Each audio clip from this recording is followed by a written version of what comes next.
Halo, selamat sore semuanya.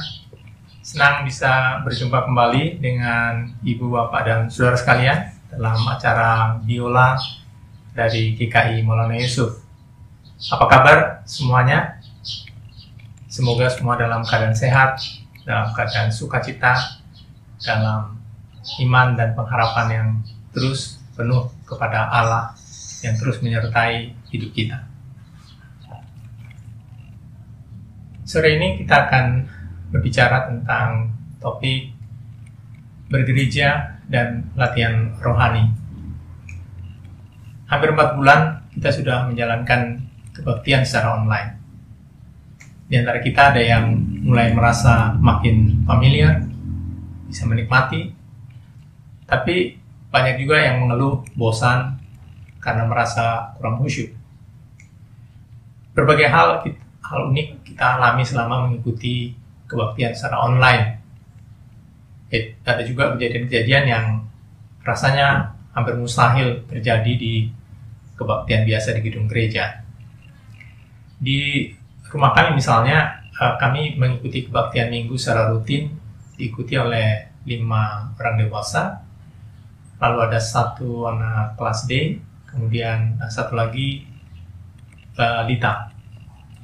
Selin si balita yang baru saja berulang tahun 3 tahun, jadi dia baru masuk menjadi balita, sebelumnya batita, adalah yang paling rajin mengingatkan kami semua untuk mengikuti kebaktian. Pagi-pagi ya biasanya sudah siap dengan baju dan tas yang biasanya dia gunakan untuk sekolah minggu. Uniknya dia tidak sendirian. Jadi Selin selalu mengajak teman-temannya, yaitu boneka-boneka lucu yang didudukkan sejajar dengan kami menghadap layar. Satu saat di tengah kebaktian, Selin berlari meninggalkan ruangan tempat kami mengikuti kebaktian, dan tak lama kemudian dia kembali dan membawa boneka yang lain. Dan dia kemudian mendudukkannya sejajar dengan boneka-boneka yang lain yang sudah lebih dulu disusun di sana. Perhatian kami semua teralih pada Selin yang menunjukkan ekspresi puas bahwa dia tidak melupakan satupun dari bonekanya untuk mengikuti kebaktian di pagi hari itu. Dan kita juga mengalami kejadian yang lain yang membuat kami itu tak kuasa menahan tawa. Yaitu suatu saat ketika pendeta menyebut Injil Yohanes sebagai bacaan Alkitab hari itu. Nah, Selin ini spontan berteriak dengan nada sinis, "Yohanes? Apaan?" Kami semua terkejut.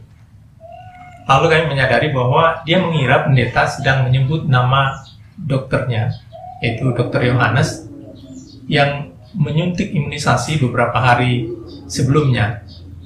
Nah, ketika ibunya memberitahu bahwa Yohanes yang dimaksud ada di Alkitab, dia pun meminta Alkitab ini dan membolak-balik halaman, berusaha mencari, dan akhirnya dia mengatakan bahwa tidak ada Dr. Yohanes di sana.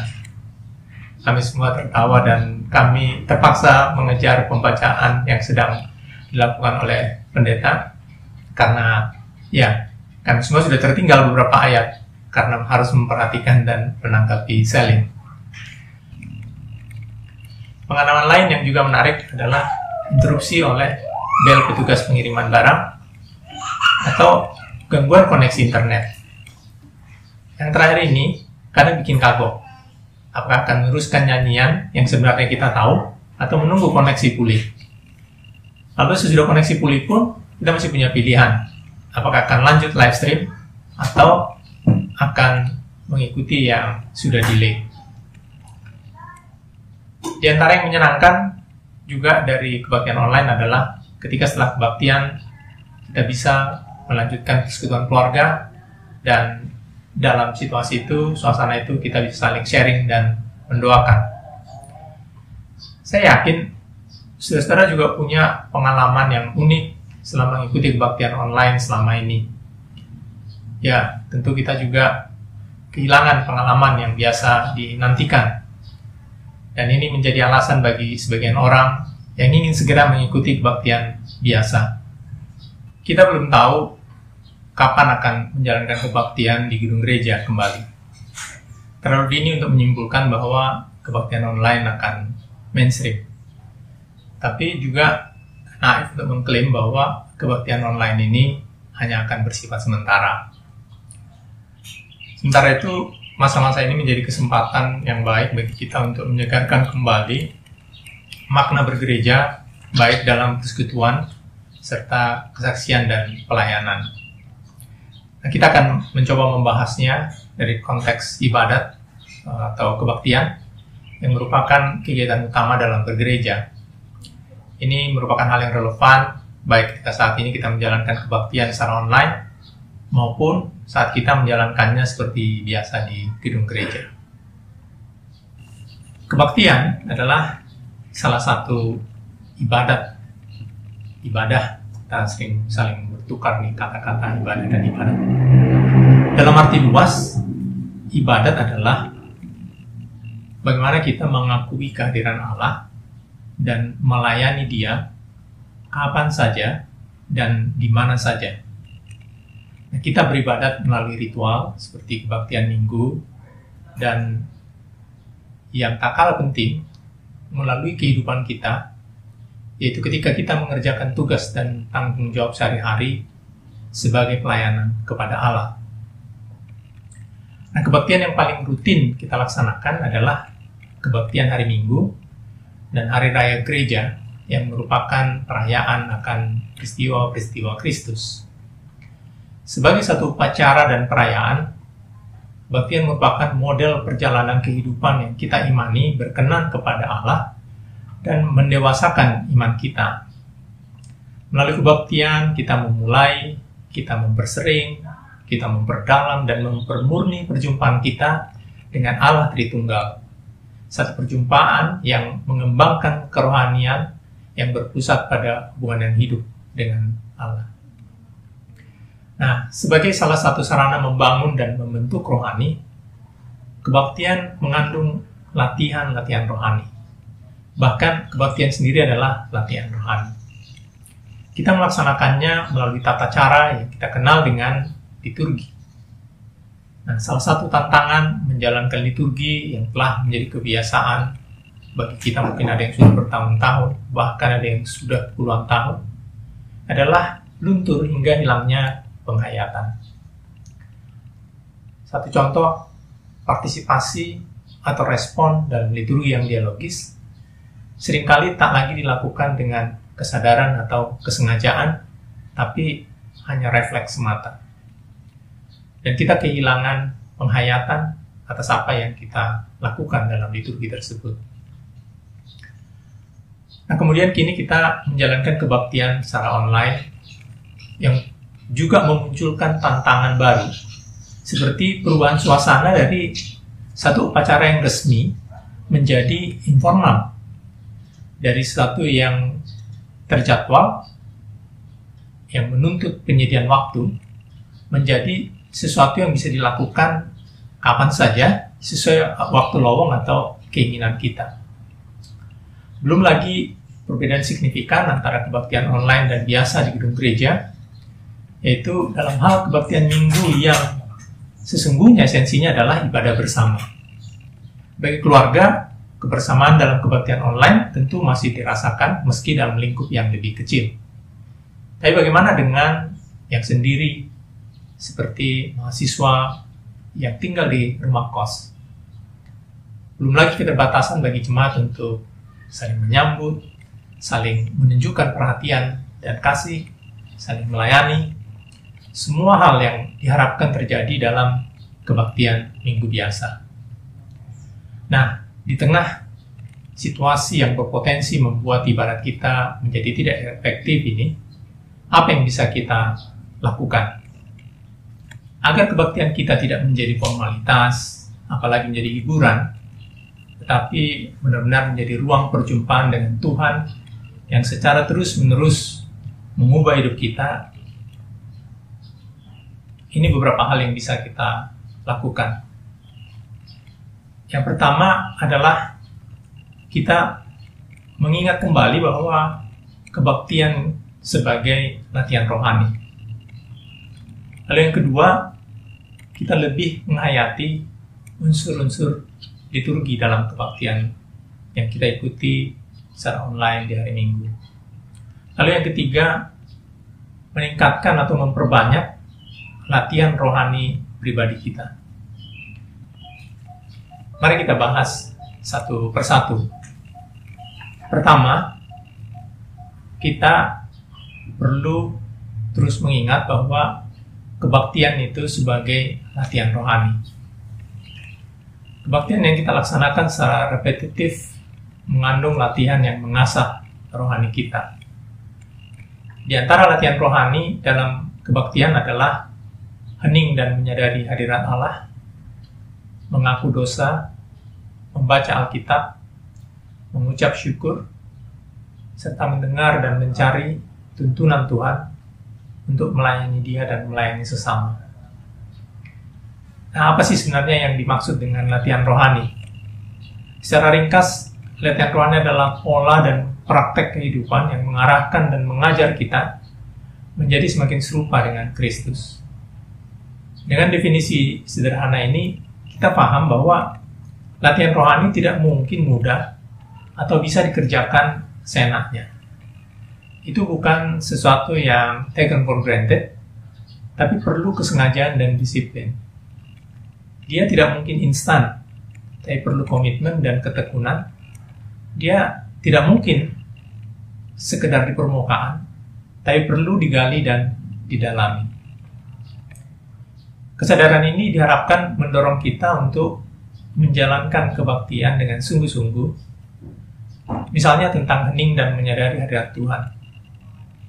Bahwa kita berjumpa dengan Allah di hadiratnya bukanlah kehendak kita, bukanlah karena mau-maunya kita, tapi respons kepada inisiatif Allah yang senantiasa mencari dan menawarkan kasih-Nya bagi kita dan bagi semua umat-Nya. Apa konsekuensi dari hal ini?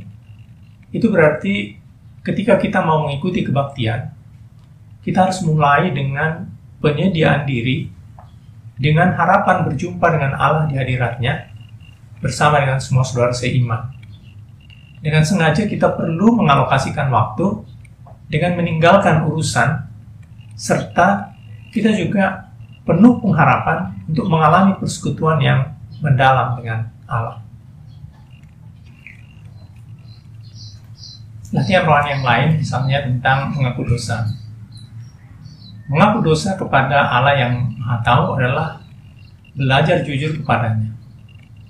Membuka diri penuh kepada Allah yang Maha Kasih adalah jalan bagi kita untuk menyingkap kelemahan dan dosa, baik berupa pelanggaran maupun pengabaian atas tugas panggilan yang Allah berikan bagi kita.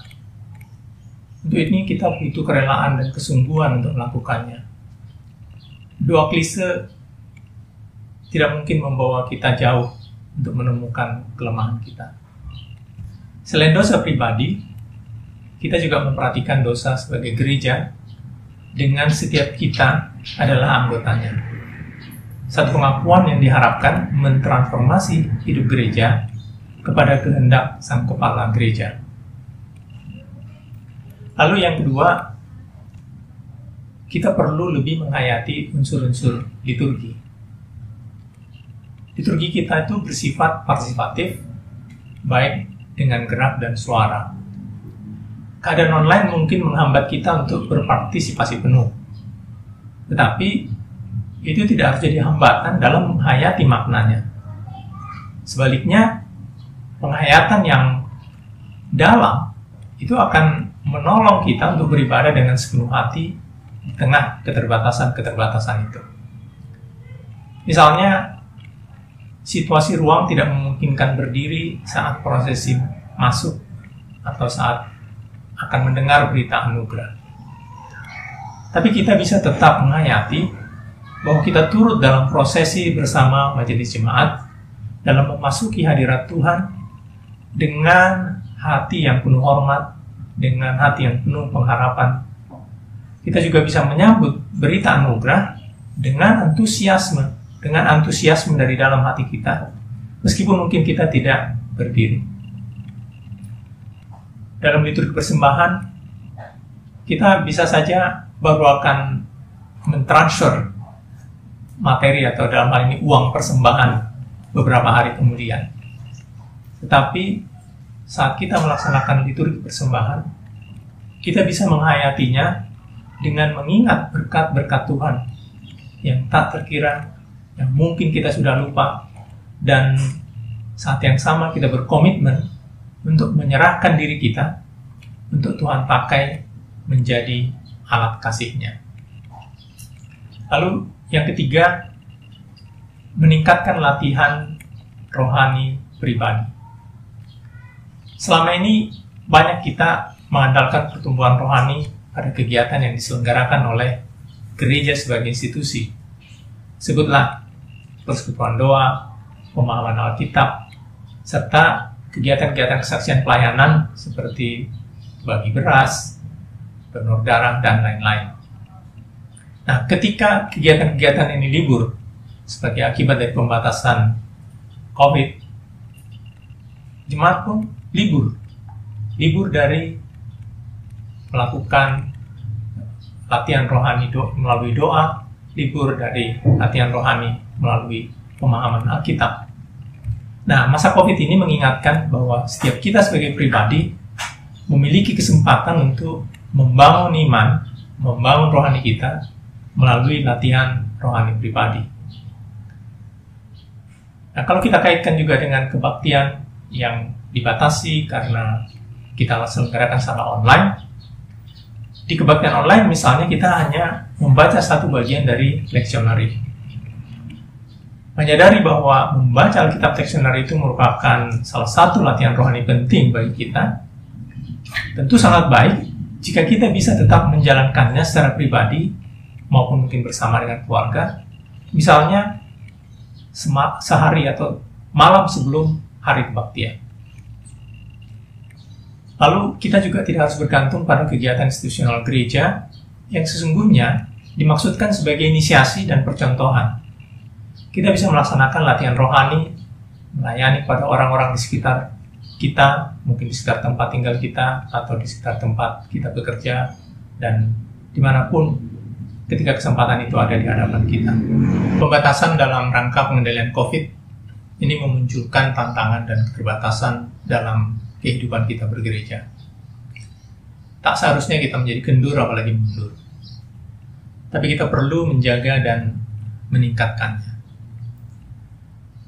Mengingat bahwa kebaktian sebagai latihan rohani, serta bagaimana kita bisa lebih menghayati dengan sungguh-sungguh atas unsur-unsur liturgi, ini akan menghindarkan kita dari ibadat formalitas. Alkitab mencatat banyak kejadian bagaimana Tuhan menegur keras umatnya yang merasa beribadat, tapi hatinya jauh dari Allah. Kita tidak ingin demikian, kita ingin sebaliknya. Meski di tengah keterbatasan, kita mau hati kita dekat kepada Allah. Karena kita percaya, kita yakin, hanya dengan demikianlah kita bisa mendengar dan mengerti isi hati Tuhan yang menegur, yang menghibur, yang menguatkan, dan juga yang menuntut kita untuk melaksanakan tugas dan tanggung jawab kehidupan secara khusus dalam konteks pergumulan dunia yang sedang kita hadapi saat ini. Marilah kita bersama tetap mengusahakan mengerjakan kehidupan bergereja kita dengan baik, meskipun kita mengalami keterbatasan. Kita bisa terus memelihara bahkan meningkatkan kehidupan persekutuan kita, kehidupan kesaksian dan pelayanan kita, baik kita sebagai pribadi, tentu juga sebagai gereja yang berkumpul. Biarlah melalui persekutuan kita, keberadaan gerejanya boleh terus dinyatakan, dan melalui kesaksian dan pelayanan kita, karya gereja Tuhan yang adalah karya Tuhan sendiri boleh terus dinyatakan, baik itu kegiatan yang sifatnya institusional gereja, dan terutama juga melalui kehidupan kita masing-masing. Tuhan memberkati.